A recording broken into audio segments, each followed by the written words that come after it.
Perkenalkan, nama saya Abdul Aizazari dan ini teman saya.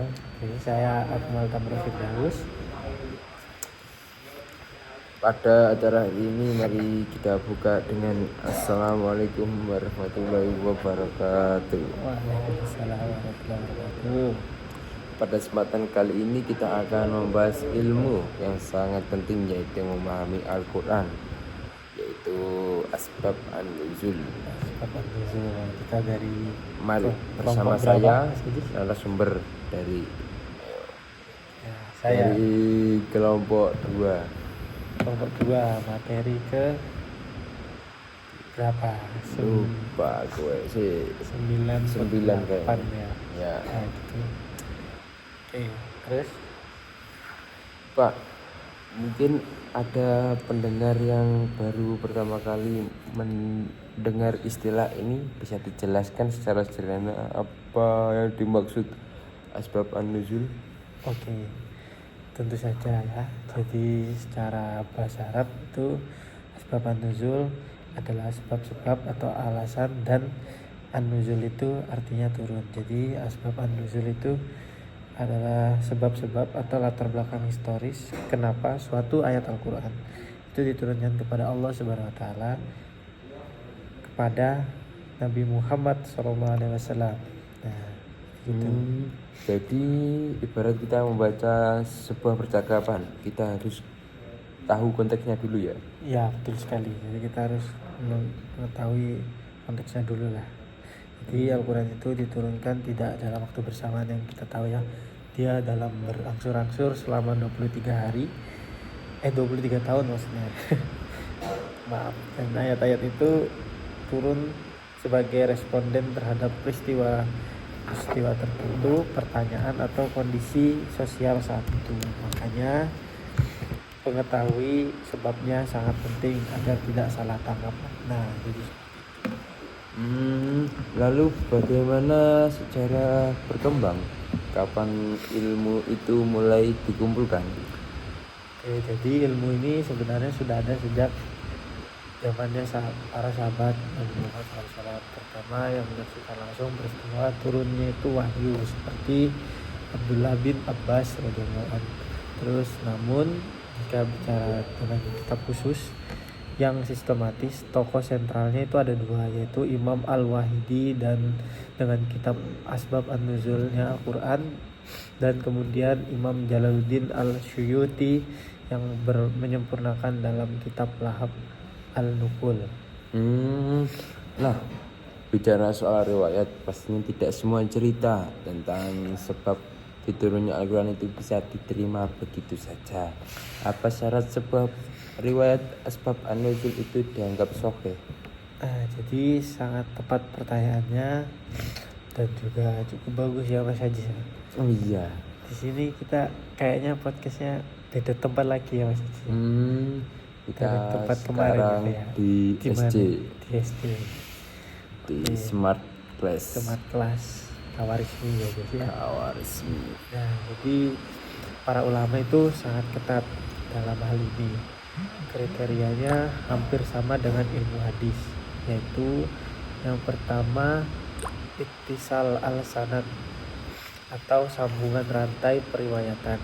Harus jelas siapa yang meriwayatkan, dari siapa sampai ke Nabi, tidak boleh putus. Yang kedua itu adalah artinya orang yang meriwayatkan itu harus dikenal jujur, amanah, dan berakhlak baik. Nah, yang ketiga itu ada adab, artinya dia punya hafalan yang kuat dan teliti atau tahfiz Al-Quran lah.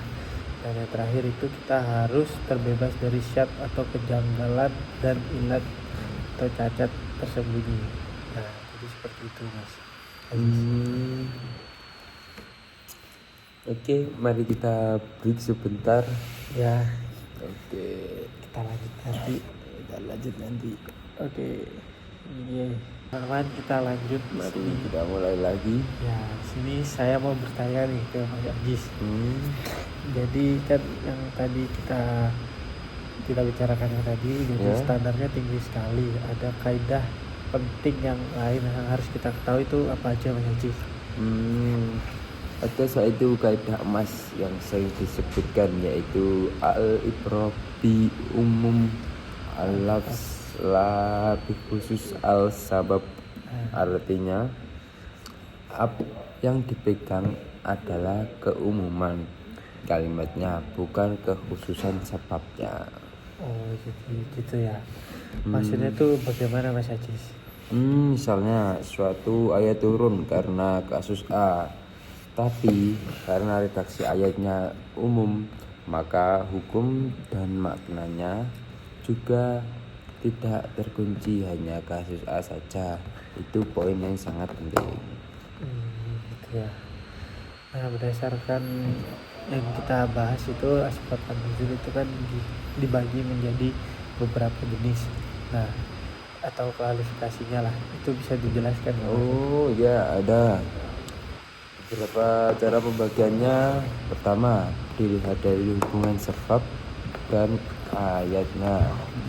Pertama, ta'adud, yakni al-sabab wa nazil al-wasit. Artinya banyak sabab atau peristiwa berbeda tapi yang turun cuma satu ayat.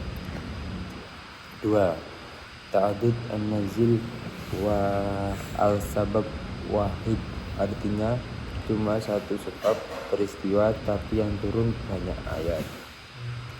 Kemudian dilihat dari kejelasannya, ada yang syarih atau jelas, dimana riwayatnya tegas bilang ayat ini turun karena hal ini, dan ada yang muhtamilah atau samar-samar, dimana hanya disebutkan peristiwanya tapi tidak secara eksplisit Ya. terkait dengan ayat tertentu.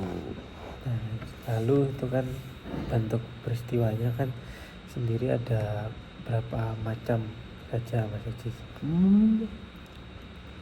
Ngantuk ini. Oh iya, bangun tidur ya. Oh iya, pagi-pagi. Sangat beragam. Ada yang karena peristiwa konkret seperti kisah sahabat yang tertinggal di perang Tabuk dan menjadi sebab turunnya ayat Taubah. Gitu. Terus ada lagi Mas Ajis?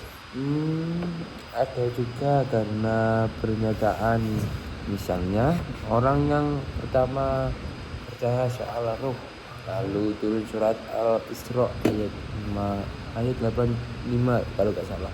Oh ya, terus kan juga ada juga karena kondisi sosial atau tradisi itu yang masih bisa Iya. yang perlu diperbaiki, seperti kebiasaan mengubur anak perempuan kan.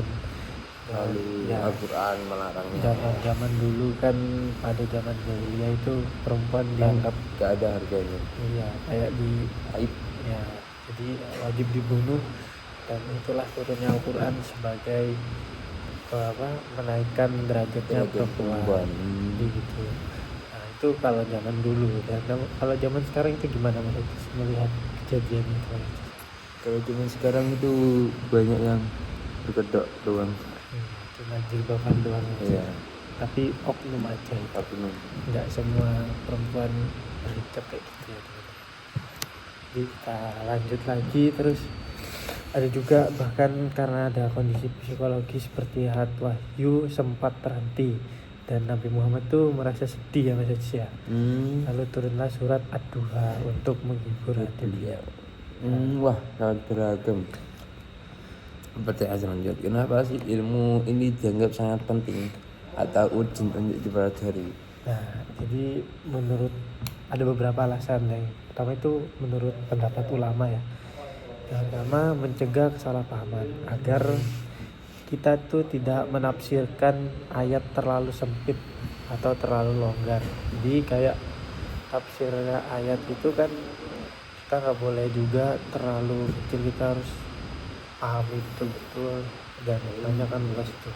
Nah, terus menentukan makna yang tepat. Nah, kalau ada perbedaan pendapat antar ulama, tahu asbabnya bisa membantu kita tahu mana yang paling tepat itu. Terus yang ketiga ada memahami hubungan ayat, termasuk soal nasih mansukh atau ayat yang menghapus, jadi kita tahu mana hukum yang berlaku terakhir.